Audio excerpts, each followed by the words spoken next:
So good afternoon, and once again, welcome to today's Maniac Talk. I'm very pleased today to welcome today's speaker, who is a colleague and a close friend of mine, Charles Ichoku, who is now the Assistant Lab Chief, Climate and Radiation Lab here at NASA Goddard. So let's give him a congratulations.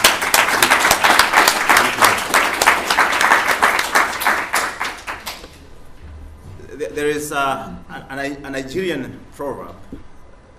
It's attributed to Yoruba tribe, which says that however far a stream flows, it never forgets its source. However far a stream flows, it never forgets its source. Otherwise, it will dry up. Time and distance can take us in new directions, but that doesn't change where we started. Charles' journey starts in Nigeria, in West Africa. His journey to NASA was probably improbable. Consider this. In July 1969, as NASA was making history by landing the first man on the moon, his country was engulfed in a civil war that lasted for 3 years, from about 1967 to 1970. He was then a small boy, about 10 years old, and had no place that he could call home. It's hard to fight your dreams when bombs are raining from the sky every day and you are faced with famine and starvation from the war. Images of the Civil War, also known as the Biafran War, came to life very recently in a book written by a Nigerian. His name is Chimamanda Ngozi Adichie, and the title of the book is Half of the Yellow Sun, and it was also recently made into a movie. So if you want to know more about this war, it's available. So as he was growing up, Charles witnessed firsthand how farmers and pastoralists in Africa use fires to clear the fields before cultivation, burn the plant residue after harvest, and clear dead plants to make way for new ones. He's going to highlight some of his work based on work he's doing on fires based on satellite observations. So ladies and gentlemen, without further ado, help me welcome our speaker, Charles Ichoku.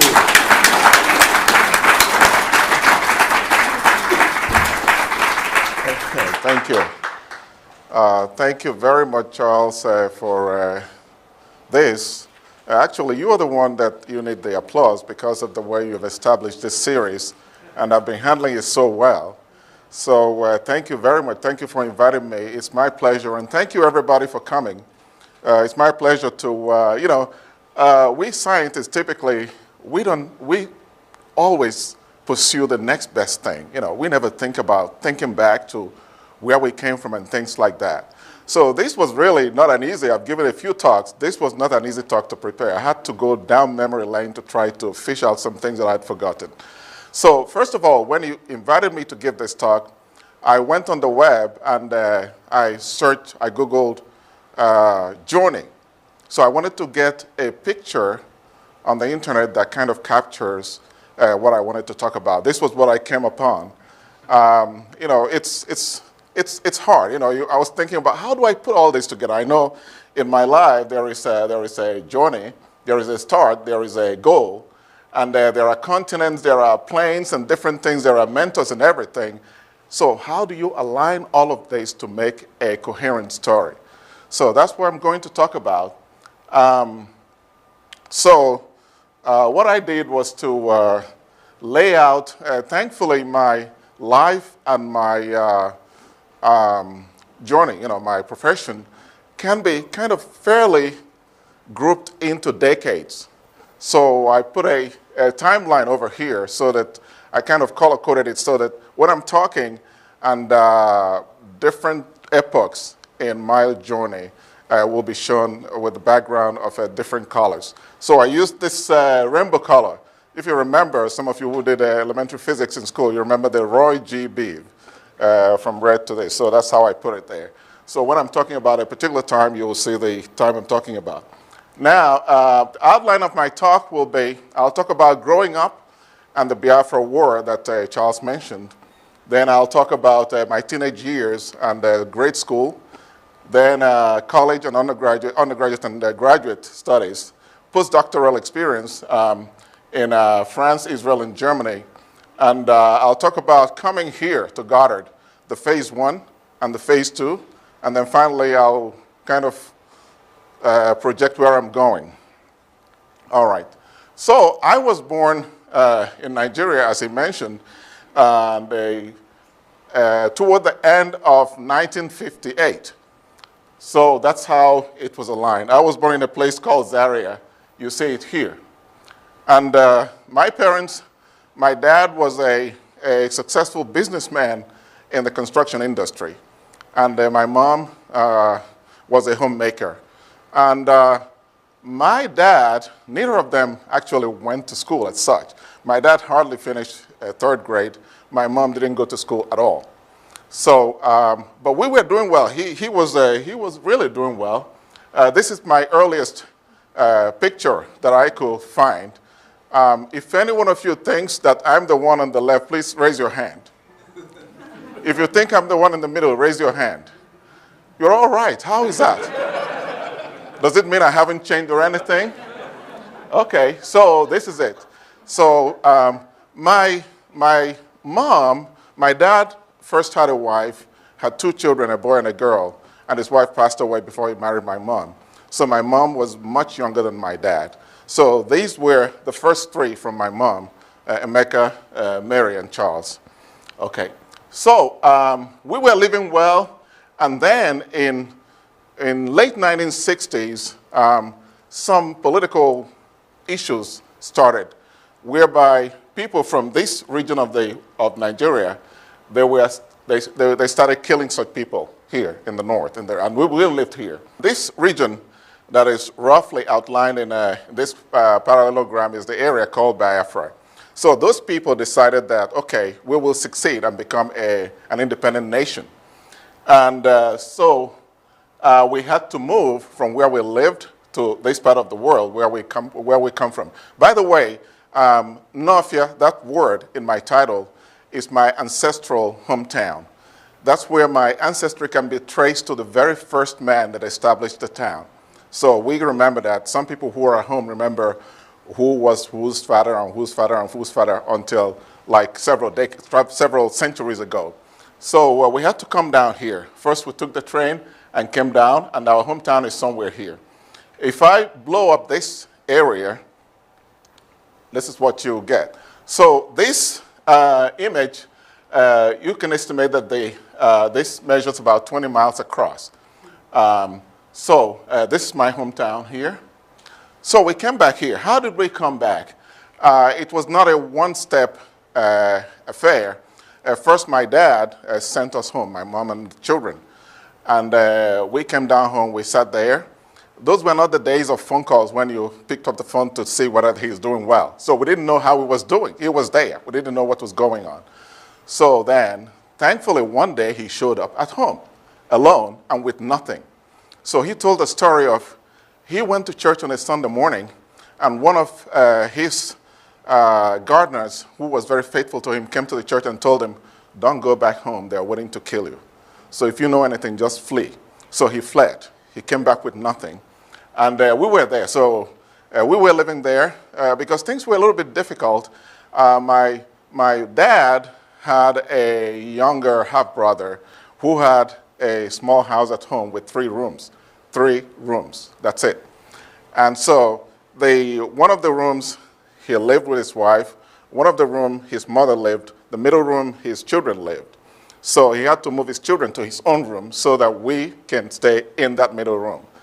With 6 children, my parents and 6 children will live there. So, you know, they figured out maybe they can send us to relatives. So the boys were sent to different relatives. I was first sent to my mother's youngest sister, who was married at that time and lived in a city a little bit far away, about 100 miles from our home. So I went there, I lived with them for a while, and her husband's mother lived in their own village and needed some help. So she sent me to go and stay with the mother of her husband in the village. So I was there for a while, helping the mother and everything with domestic things. And eventually, My older half-sister, who was already married in the north, had her own family, and their hometown is here. So she needed domestic help. So I was pulled from my mother's sister's husband's mother's home to come and stay with my older sister because she had her own family and needed help. So I was like the nanny. I actually took care of the children. I kind of hesitate to say this, but now in this modern day, you have children, you use a diaper, you throw it away. Those days, what you call now your hand towel is what you use for that. And I washed every bit of that every single day, to take care of the children. So I was there, and then the war came down to the Biafran area in 1967. So my family had to flee. First, they went to a distant place, and they had nothing. They were, working hand labor for people, for farmers, and were getting paid in food and things like that. They spent quite a while there. And after a while, a man, your family, you cannot do anything. So my dad went away to seek greener pastures. So he came to look for us to find his older daughter and me, where we lived, right here. So he walked several days and arrived there, and we were there with him.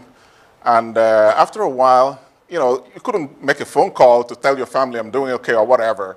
So my family, my mom and the other children didn't know what to do, so they sent my oldest brother to come and find my dad. So he took off, several days of walking, and then finally he landed here and found us. And then he went back and brought my mother and the other children back to here, to a former high school that we used at that time as a refugee camp. So we were at this refugee camp here. So at that time, you couldn't live in areas that were accessible. All of this was occupied by troops from the north. And so we were safe to live here. But even then, from the routes, the military from the Nigerian forces could send their shelling and so on and so forth. So most times we would be hiding. This was the way we were. This is not my picture. I just downloaded this from the internet. I did my best to avoid putting up pictures that are shocking, so that, but this is basically the way we were as children. We ate anything that crawled. Everything we could lay our hands on, we ate. So anyway, as Charles mentioned, there's a movie. And this was actually the Biafran flag. So there's a movie that was written, a book written and was turned into a movie recently. It's called The Half of a Yellow Sun. I've seen the movie, I've read the book. So we were like that, trying to survive. And then in 1970, the war ended. So we had to return to my hometown, from here to my hometown. Okay. So now I've blown up this map. This is a larger region that measures about 100 miles by 100 miles, so that you can see. So we returned back here. When we returned, we went back to school. I was in the elementary school. For 3 years, no schooling. I was in elementary 3 before we left, before I had to be sent to my relatives, and then we left. And then when we came back, we went back to the elementary school. And so, good thing they said, okay, those who were in this grade, you move up to the next grade. So I would move to elementary 4. And now, we were there, nothing. So remember, when we were chased out of the north, we had a very nice, big place, a house, nice house. So my father, not knowing what to do, had to go back to Zaria to claim back his house, which were then treated as abandoned property. All of the houses that were left, the people who were from around there occupied the houses. So if you went back to claim it, you were putting your life at risk. But he couldn't do anything. So he went back and went to court, spent almost 2 years there, at the risk of his life. And we did not have any news of anything, whether he was alive or dead. So we were there waiting, and thankfully one day he showed up. He came back. He was able to get back the house, sold it, and came back with some real money. Okay, so that was good. So then the first order of business, my sister, my older sister Mary, whom you saw in the first picture, had completed elementary school, but couldn't go into secondary school. So she was at home, and I was at home during that period of, I was still in school. I was finishing elementary school. What we did at that time, during those 2 years was, to survive, was to help with the farm. But also, sometimes when our mother had products from the farm, we took it and went to a town here to sell it, a distance of about 5 miles. And other times when we don't have products to sell, we would walk up there 5 miles, go to the stream to fetch water 2 miles away, take it back to the market and sold it to people who were there. So we did that several times after school, and particularly during the weekend, we did that to survive during those, because there was nothing. After the war, people who, well, anyway, so we continued doing that, and my dad came back. Great. So the first thing, he wanted to find a school, secondary school for my sister to attend. So since I wasn't doing too badly in school either, so he took me along. So he found a secondary school for both of us in this city here. So I was there for the first year. I forgot what grade to equate it to. So anyways, so the very next year, he went to find another school for me here, Onisha, not too far away, about 20 miles away. A good thing to say is that this school, it's a very high quality school, still is today. That was a very good thing. It's a boarding school. Most schools at that time were boarding schools. So this school, CKC Onisha, in 1977 won the World Junior World Cup series, a soccer series in Dublin, Ireland. And in 2014, I heard it was ranked the top school in Nigeria. So it's really a very good school. So I was happy and fortunate to be in that school. Well, I finished in 1976. That's when I finished high school. The way it went, because it's almost not possible to finish in such a short time. The thing is that during that time, the school years ran from January to December. So that very year, 1973, they changed the school year, the way that the school year went. So then they changed it from, like it is here now, from summer to summer. So we did the second year of secondary school, I did it for about 6 months, and then I went to the next school and next class and so on until I graduated in 1976, which was very good. So after that, I have to say this. After my dad came back with the money, he used that money to establish businesses that could run around the area and put in his relatives, nephews and nieces and so on, to run these things, like timber, poultry farming, transportation and so on. And this whole money just vanished within a few years. So my dad is, we usually woke up, our typical time to wake up in the morning was around maybe between 5 and 6. But anytime he wanted to tell us something serious, he would wake us up around 4 a.m. early in the day when everything is still quiet. So he woke me up one day and said, I know you have done well, but there is no money to send you to the university. So what I suggest is for you to go and go to teaching. At that time, they were training teachers for free, or join the police force. But I set my heart on going to college. So I thought, okay, well, that's good, I'll do my best. So anyways, I went to teach here. Here in a high school, I was teaching math and physics. And during that year, I was taking entrance examinations to universities. And after a while, an uncle, a relative of ours in a town here, Enugu, found me a job in the bank.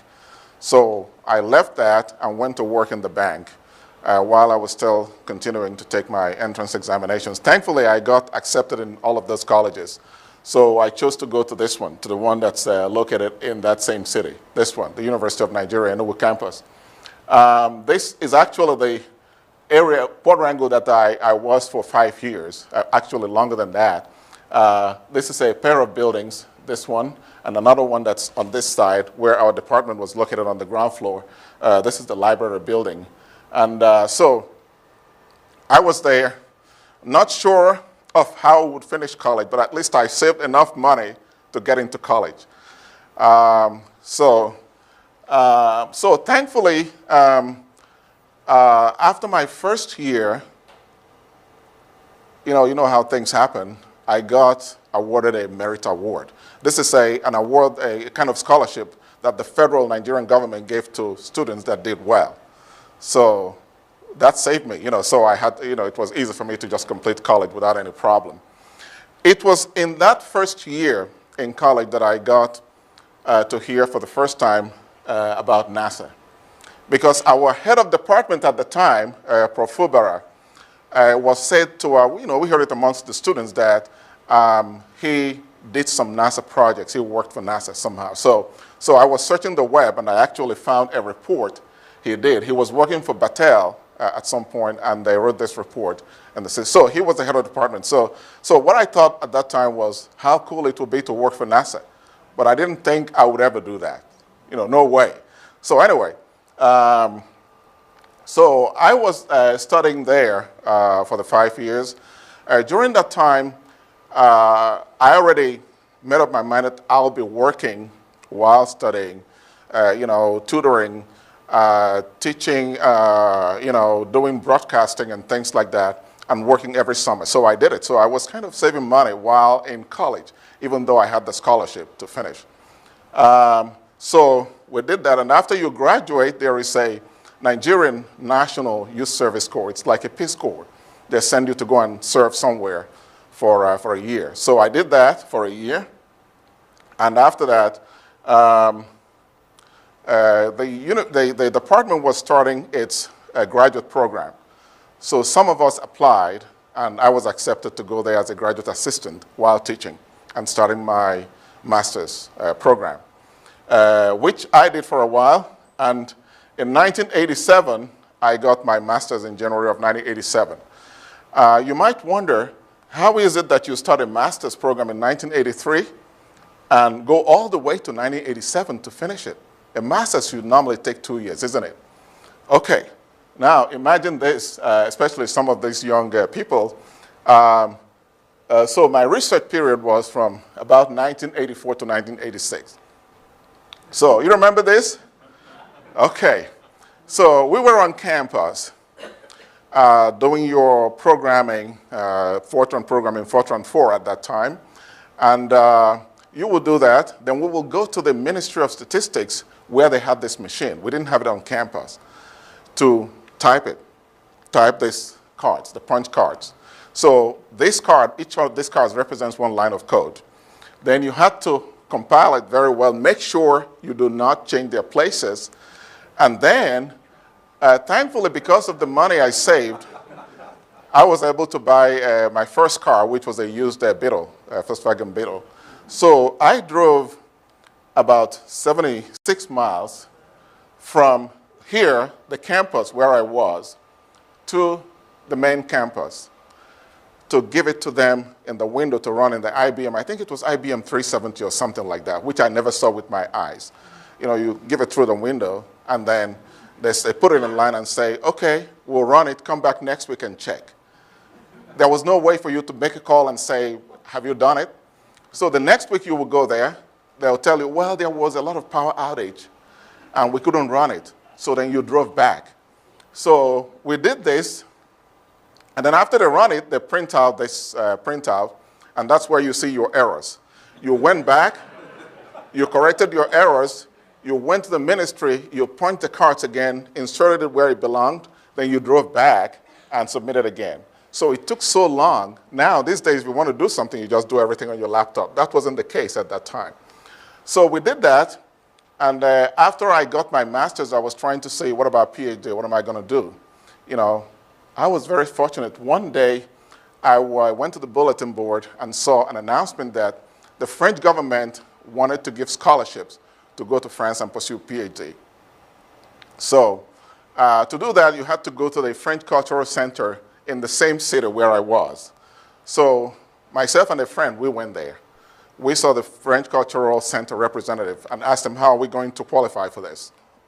There were some French Peace Corps people who were serving at various universities in Nigeria. So he will ask you, what field do you want to do your PhD in out of the set of fields where they wanted to support us? And I selected, out of what I had, I selected geology. And my friend selected water resources. So he told us, okay, for you, go to the University of Maiduguri, where you meet the French Peace Corps representative who will interview you. For me, go to the University of Jos, where I'll meet the person who's the expert in geology. So, and the deadline was coming very quickly. And I thought, there's no way I can do this. So we didn't go. So now, another day, my friend came back to me and said, I saw that French Cultural Center representative. He told me that the deadline had been extended so that we could still go. And he told me that he was going. And his own distance was further away than my own distance. So he got ready and went. And I got ready and went to my own. And when I got there, I arrived. And still remember, it's not the epoch of cell phones or even land phones. You just showed up. I showed up there, and the professor was in the field with his students, was not there. So they told me, sorry, he's not there. So I was thinking, what am I going to do? I was standing there in front of the faculty just thinking, okay, I came all this way, and you traveled overnight by bus. I came all this way, what am I going to do? Then behold, the man showed up. He forgot something that he came to pick up. And I went to him and said, I came to apply for this scholarship. So he said, I'm in the field and I'm going back right now.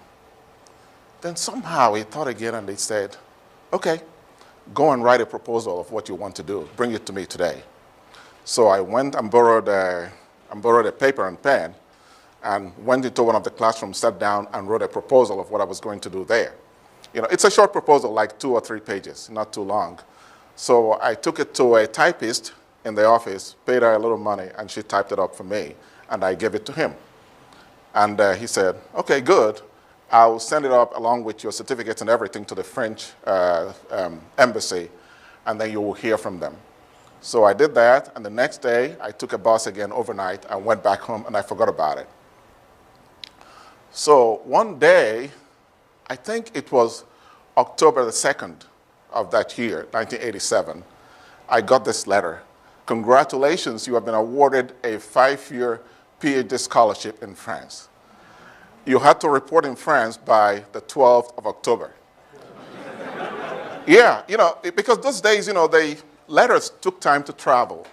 The letter was sent from Lagos. It may have taken 2 weeks to get to me, but I had 10 days to get ready and go. So I didn't waste time. I simply I was living in a 3-bedroom apartment. I had all these things, so I simply just gave away some things to members, friends, and family and everything. Told the landlord I'm leaving everything. And then I went to Lagos to pick up the visa and everything. I was ready. This was my birthday, the 11th of October, 1987. I was at the airport on my way to fly to France. So this was me, my dad, my mom, my sister Mary, and other members of family. This was the uncle I told you about who had those 3 rooms that we lived in the middle room. So many of the people on this picture are no longer alive today, And this was the very last day I saw my dad, even though we exchanged letters a few days, a few times. But within the next 2 years, he passed away. I saw my mom again, but later on she also passed away.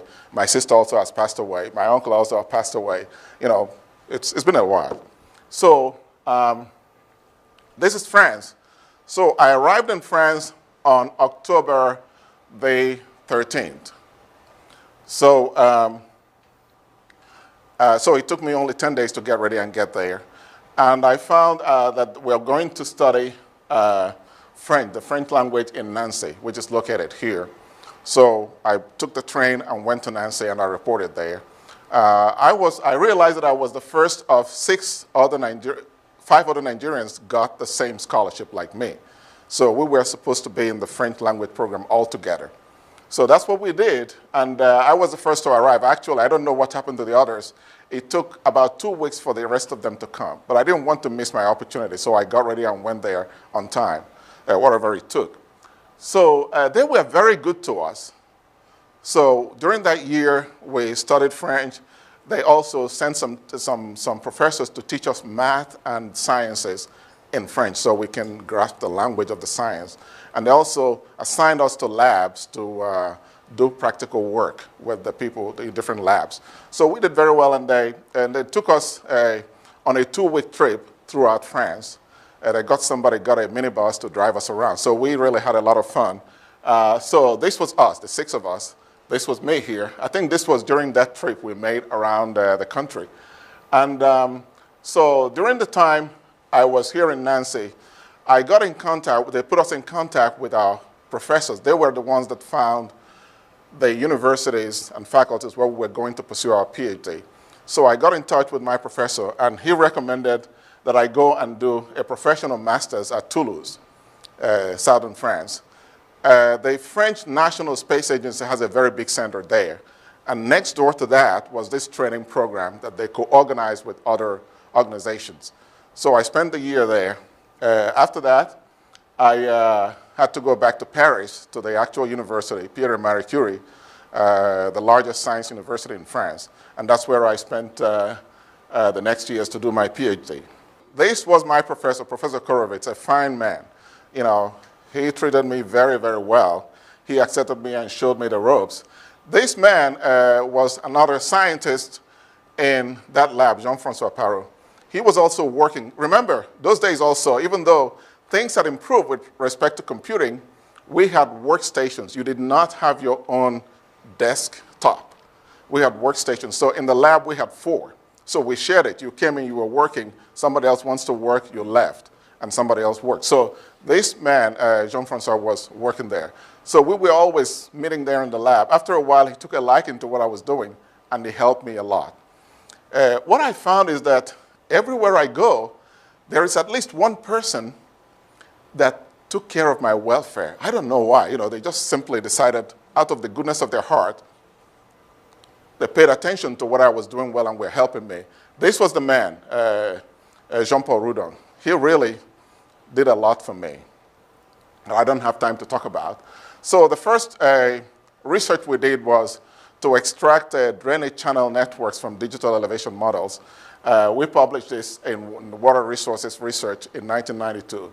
Then we did an algorithm to train classifying drainage channel networks. Through the patterns that they show, you can get to the landforms and other things about the geology of the place. So this was published in the Water Resources Research in 1994. Then we decided to computerize the construction of geological cross-sections. You know how geologists do, they plot cross-sections. And so we developed this program, and it was published in Computers and Geosciences in 1994.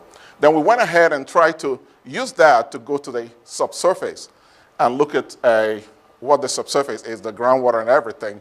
We did other things, but I just wanted to show this one. So one day, we were working in the lab.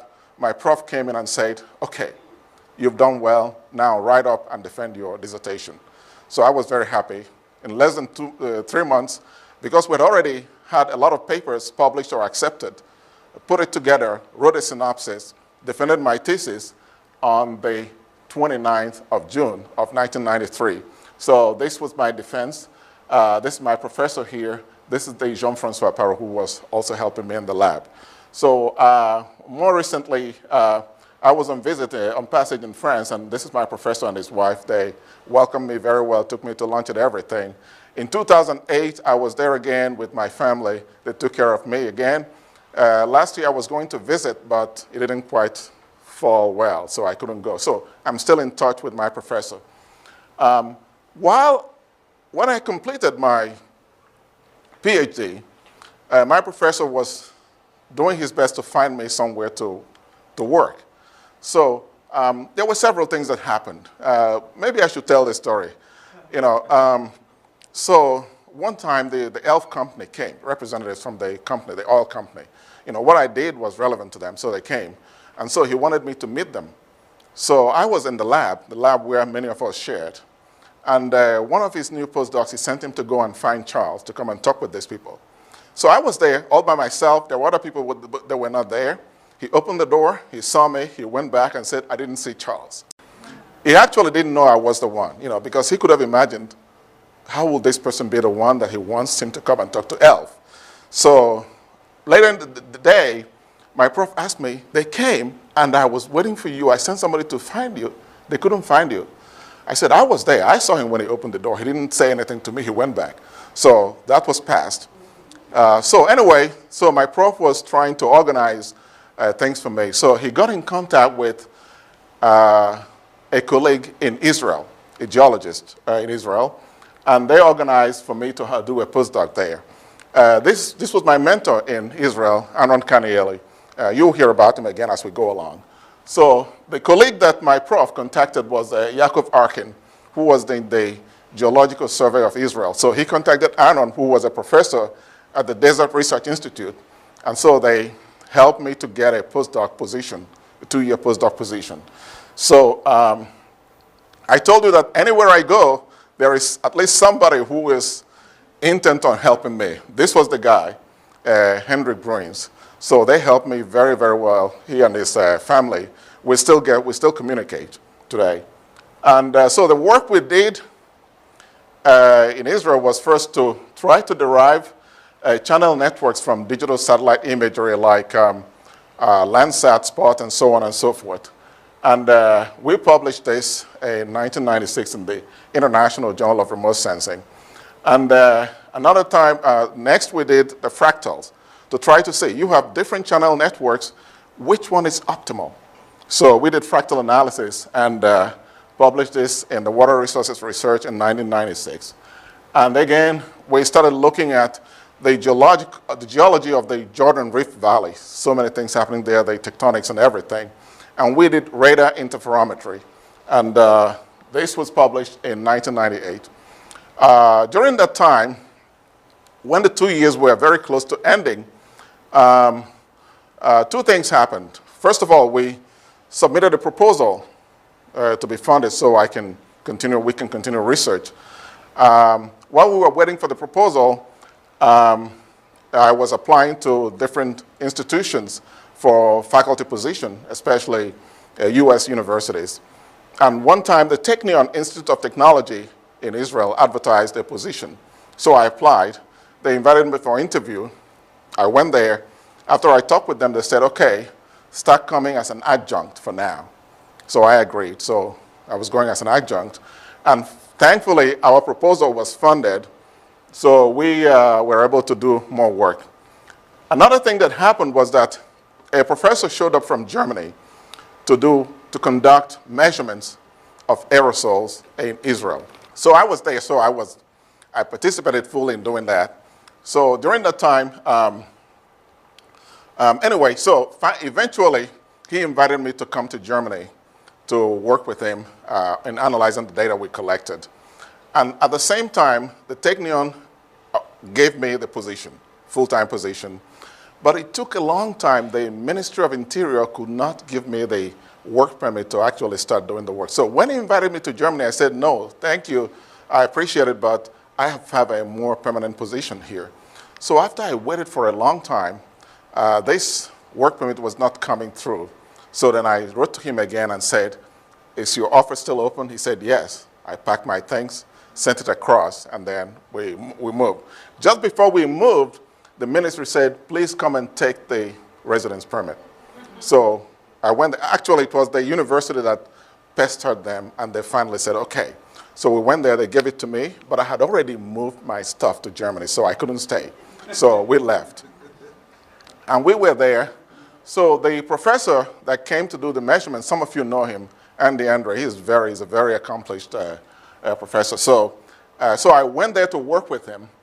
And again, this man, Frank Maxner, was the good faith man that really helped me to adapt with my family, this time with my family. We were in Israel together and we came to Germany. So he did everything. He helped us a lot. It was the same location that I came across Paul Crutzen. He didn't know me. He still probably doesn't know me. But I saw him in the hallways all the time. I didn't know, when I first saw him, I didn't know he was a Nobel laureate. So he always stopped to greet me. And we always greeted. So that was very good. It was during that time that I met this young man, the office that I occupied was shared by several people. It's Charles Gatebe, if you were wondering. So I walked into the office, and I saw a young African man sitting there. I say, "Hi, I'm Charles." He said, "I'm Charles, too." I said, "Really?" So he came. He was at the last leg of his PhD, so he came there to do his, finish up his work and everything. So that was when we became friends. And even before we came here, he already knew he was coming to do a postdoc here. I didn't know, and I'll tell you how things happened. Anyway, when we were there, we were able to analyze the data that we collected in Israel and published this paper finally in 1999. So then I came here. How did I get here? Okay, so you remember my mentor in Israel. In 1998, he was doing his sabbatical here. So then, I was still applying, doing all sorts of things. Where would I get a faculty position? And the EOS program started. And so one day he wrote me an email and said, "Have you got a permanent job yet? If not, they are hiring here." So I said, "Who should I write to?" He said, "Write to Yoram." So I sent an email to Yoram. And then, behold, he responded he was willing to hire me. So they arranged through SSAI, and I was hired, and I landed here in 1998. So it was a wonderful group that I came to work with. This is Yoram. Unfortunately, he left us 10 years ago. But the rest of us are here. You'll see many of us. This is me. This is Vanderlei Martins, Rich, Clydeman, Ron Lee, Shanna, and Alan Chu, Rob Levy, or Lorraine, Marcia. They were so kind to me. I actually was a few days here. I needed to get my driver's license, and I used Rob's car to get my driver's license. I used it to go and do the test. You can imagine you were here only a few days. But the person who actually was that person who took care of me here was Lorraine. She's sitting right here. I really appreciate it. She took care of me for a long time. Even before I could get my own research funding, he was supporting me after Yoram left. So when I came here was about when the first IPCC, International Panel on Climate Change, Intergovernmental Panel on Climate Change report came out about climate. And if you see here, this is about aerosols. The scientific level of understanding was very, very low at that time. So my task was to help develop the validation scheme for retrieval of aerosol from MODIS. So we started this method of doing it. At that time, still now, there are a lot of measurements from the ground, from the Aeronet system. So we developed a way to collocate so that they fit very well. And we found in the initial retrieval of aerosols from MODIS, some parameterizations were not optimal based on this analysis we did. And we were able to adjust them. And then the next release of MODIS aerosols was great and has continued to be and has been serving the community so well for so many years. Even when, this is from Terra, this is from Aqua. When Aqua was launched with the same MODIS, this system helped us to make sure that they agreed. And you can see here that they actually agree. When they measure together, they agree. When they don't measure together, they line up very well. So this is what we did. And the next IPCC report, with the work we did and the work that others did, the IPCC, the science benefited from all of this. And there was improvement in the knowledge of aerosols. So we decided to put the aerosol measurements from different satellite systems together. And so at that time, Maxim came on board to help us work on this. And we got a lot of collaborations from many, many scientists. And I need to highlight the role that Greg Leptuk played in that. He was very, very supportive. And of course, unfortunately, he passed away a few years ago. But we continued that work. And this is the way we co-located all of those aerosol retrievals from various satellite sensors and conducted a very detailed analysis. All of this is published. So if you need information, you can ask me later. They are all published. So we know which one is performing well where. And we have all the data online where people can conduct the analysis themselves. And it's in the Giovanni system. We are the first to put in point data in the Giovanni, which usually has gridded data. The next thing, my next assignment here since I came was to work on biomass burning. It started because Yoram pioneered the concept of remote sensing of fire radiative power of fires. And Luke Ellison, I think he's here now. I see him, yes. So he came on board to help with this at a certain stage. So he came first as an intern, student intern in 2005, and then went back to graduate and work. And then in 2009, he has been here since helping out big time. What about fires that makes us to study it? This image for scale is about 2,000 kilometers across. Okay, this was a fire that was burning in 2004.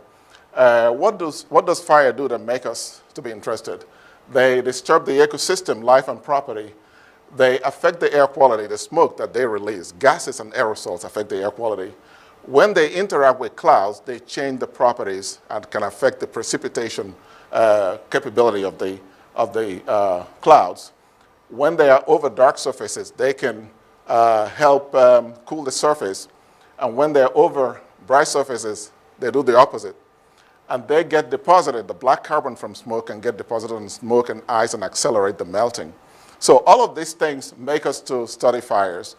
And the LANS website shows images, 10-day images of where the fires are. You can go to the LANS website and find some of these. This is for the last 10 days. But I tried at some point to just plot all Moody's detections of fires without anything else for a whole year. And this is, you can plot the map of the world with that. Of course, the fire does not carpet the entire world, but because of the scale of plotting, you see this. But anyway, this is important just to say that fires contribute about 40% of black carbon and about 25% of carbon dioxide to global emissions and many other things. I have to rush through this and let you know that traditionally, there's a way that they calculate the emissions from fires. But we decided to use a revolutionary approach based on the fire radiative power that we were working with. And we developed a way to be able to simply get coefficients that when the satellite observes the fire radiative power, you simply multiply and you get the emission rates. That's what we did. That's what this is showing. And this is the process that we used to develop it. But what I wanted to say is that we're the first to have a gridded product of emission factors for fires. One that uses only the direct satellite measurements, and one that is truly near real time. We have tested the product compared with others and compared with satellite. This is simply to show that the product is doing well. We also try to validate. This was one of the occasions we went to the field. And this we were pointing at the satellite, Veer satellite, as it was coming across when we were measuring on the ground. So we do have fun too, okay? So another thing that is near and dear to my heart is interdisciplinary research in Africa. Luke has been here since that time and has been helping out big time. I don't have time to go through all detail, but I'll just start by saying this was how we started. I came upon this publication with, this is the rain band in the early pre-industrial times. This is the rain band around now. And many, many rivers have dried and things like that. So I saw this and I thought, I'm going to do something. I'm a scientist. I'm an earth scientist. I can do something about it. So we developed a proposal to work on that and try to see what's going on. Basically, okay, this is showing the precipitation trend for the last 50 years. And we see that this region is drying, has been drying progressively since that time. Some of the reasons that people gave and their publications for why this is happening are different things. But nobody had looked at fires because this is what is detected just in one overpass of Veers. Everything is, these are fire detections. So we decided to do this research. So this is the way we we have been doing it. We carried out looking at various aspects of biomass burning in that region. And we give presentations, and we have a special issue where we have published some of our results in the environmental research letters. So you can get more information if you're interested in seeing what we have been doing. This is the picture of the team of people doing this work at various times. We have annual workshops to do various things. We also interact with the people in Africa. This is when the Lake Chad Basin Commission representatives visited us here last year.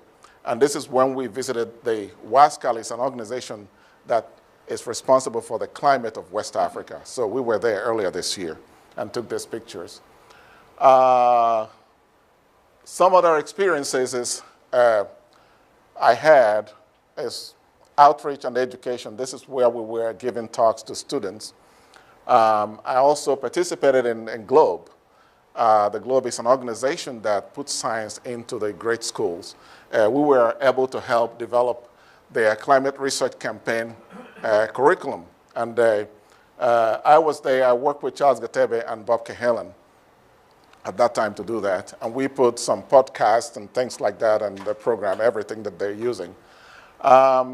So I also worked at NASA headquarters, did a few things there.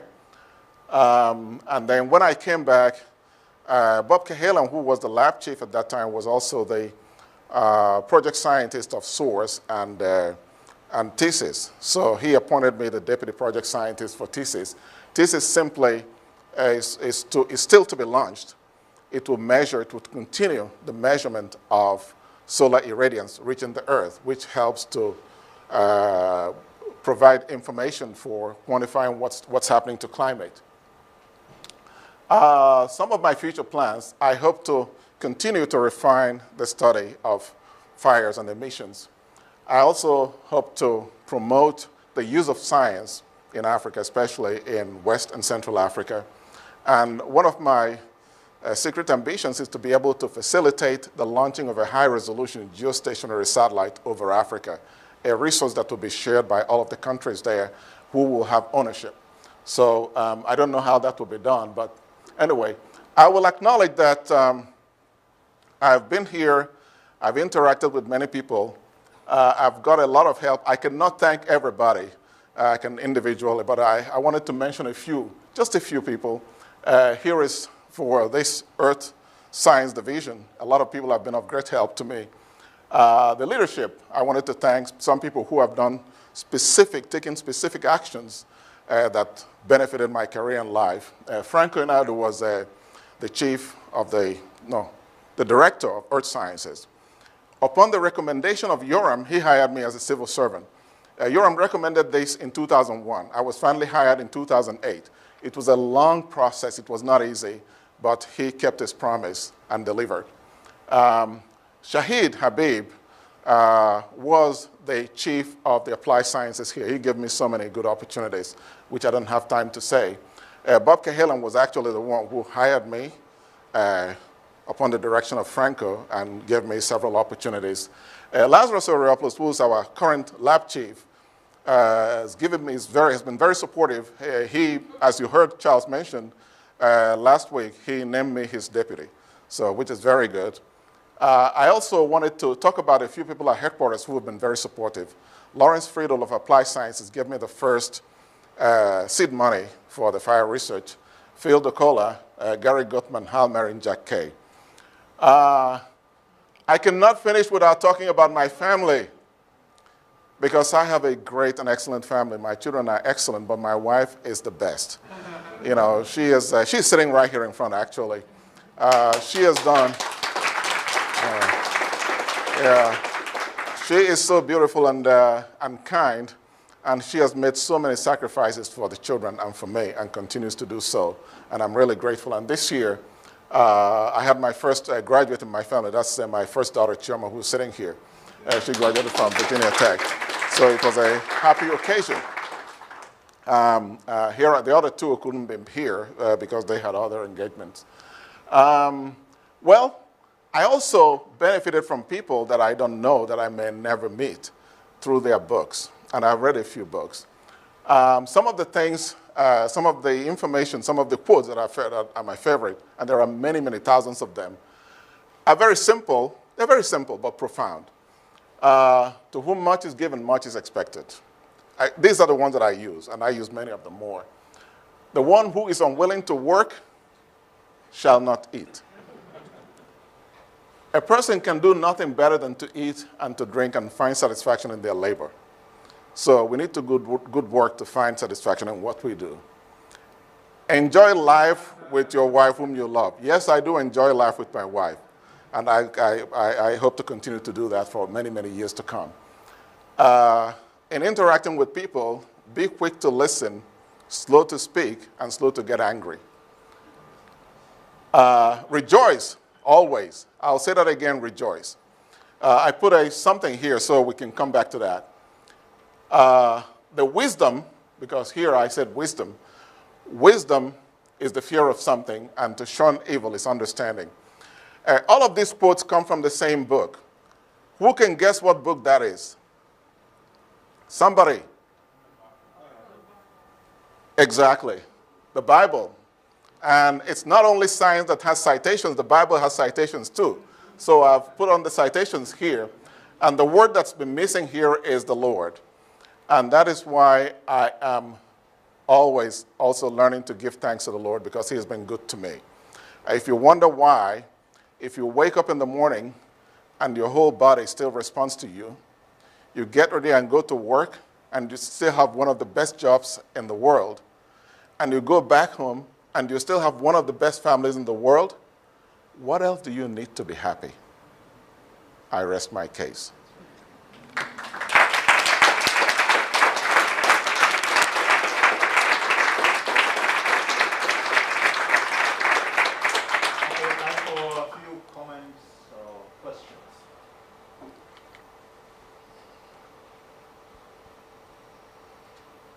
Rich.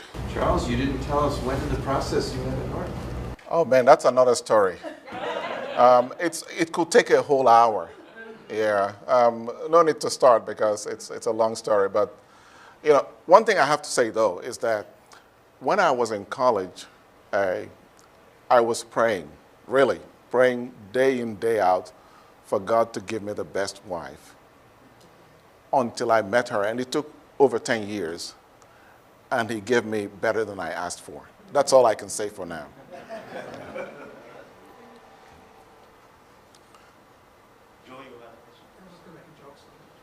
Okay. No, jokes are allowed. That's okay. How come it didn't say 2030? 2030, my career, you know, my actual active career will stop somewhere in the 2020s. If I still live in the 2030s, I'll just enjoy life. I'll just sit like this on the beach and relax. Okay, so with that, let's thank Charles one more time. Thank you.